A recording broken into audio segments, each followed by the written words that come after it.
बस और बाइक मध्य धक्का जड़े गुरुतर।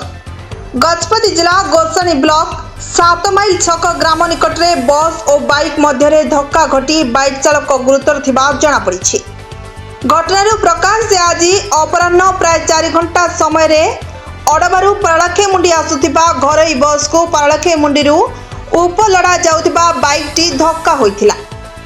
फलरे बाइक चालक जी नेताजी बयस 40 वर्ष गुरुतर भावे आहत होइथिले। बाइक रे बसिथिबा जी पार्वती नामक महिला मध्य आहत होइथिबार जଣା पड़िछि।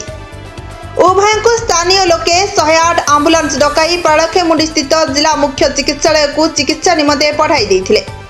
तेबे जी नेताजी स्वास्थ्य अवस्था गुरुतर थिबारु आंध्रर श्रीकाकुलम स्थित एक घरोई हॉस्पिटल को स्थानांतर करा जायतिबार जଣା पड़िछि। अन्य पक्षरे आहत द्वयंक नाम जଣା पड़िथिबा बेले समानकर सठिक ठिकाना जଣା पड़ी नथिला मध्य आंध्र प्रदेश बोली कुआ जाउछि।